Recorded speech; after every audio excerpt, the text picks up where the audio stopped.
When people ask me what's the craziest thing I've seen in prison or circumstance or situation that I was around in prison, there's a few stories, but I tell this one because it doesn't necessarily include violence. And it shows you how twisted prison can be and why you should never want to go to a place like that. It's basically what happened, and of course I'll change names, etc. Out of respect for anybody. You know what I'm saying? But I find it important to educate in this moment why you shouldn't go to prison, right? So to put it in short, young man had came up there to Sussex too. By this time, I had been down a few years, and I could tell when he came into the dorm, he had not been locked up anywhere, probably but the jail. He didn't know what was going on. He was green. And if I could see that, other guys could see that. And what happens in an environment, a couple of things. Sometimes you get left alone where I was at. Sometimes the gang members are going to approach you to see, what you down with, what you rep, if they see tattoos, etc. And then sometimes the old heads that's into certain things, and not just the old heads, it could be anybody that's into certain things, they going to approach you and try to manipulate you so they can get you in their pocket and eventually get some favors from you. That's what happens. People don't talk about this stuff.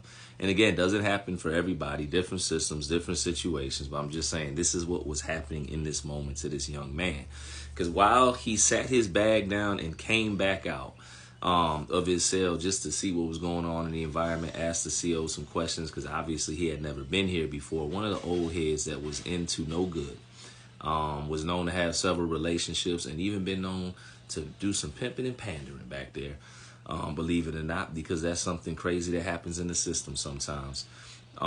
He approached this young man, and it was like clockwork. Not even 30 minutes later, I seen this young man, and so did everybody else, because the dorms were so big, with soups in his hand. He was smoking rolled up in the corner. That's tobacco.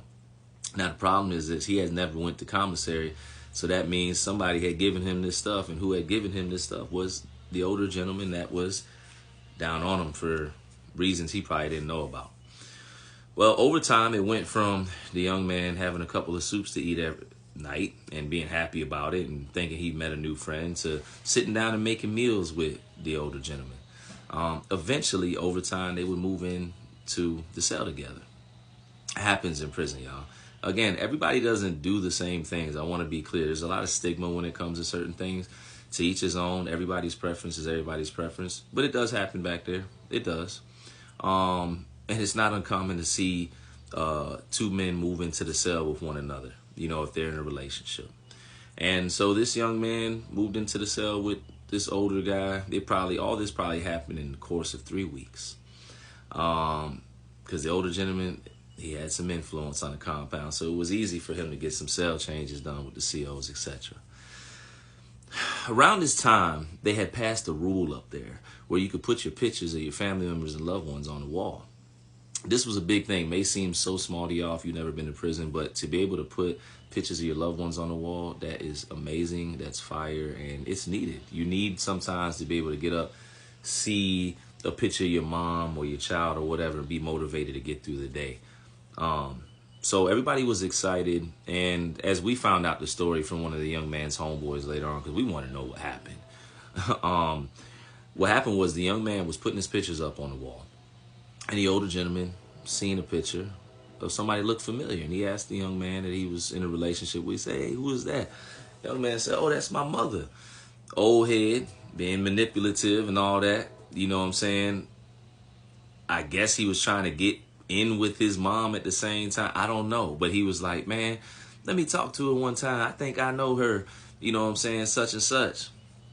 So evidently the young man said, "Cool, you might do, da da da." Now I want to tell you this. The young man was about 22 years old, 23 maybe, probably closer to 21, somewhere in that range.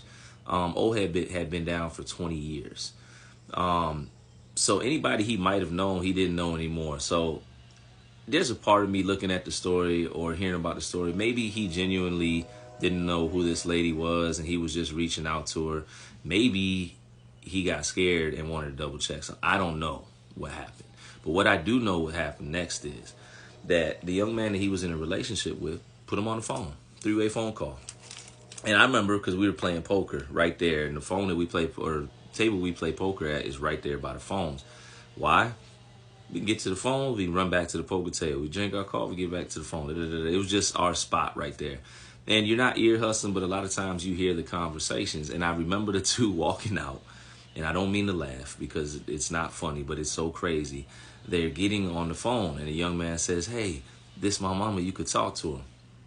The old head gets on the phone, and probably not even, man, 2 minutes, 3 minutes later, you just hear him screaming.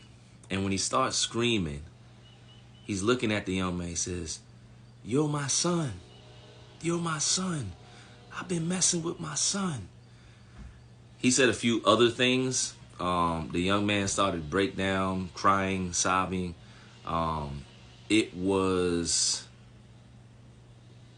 I don't want to use, it was a horrible moment, right? Teach his own when it comes to preference. But this story illustrates a disconnect from society, why you should do your homework just in life with anybody you deal with, especially in any way like that. You know what I'm saying? Relationship wise, etc. And yeah, it just reveals how sick prison is. You know, the manipulation aspect.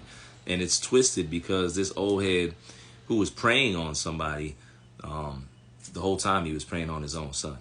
And he didn't even know it. So yeah, that was one of the craziest things, if not the craziest thing I've seen in prison.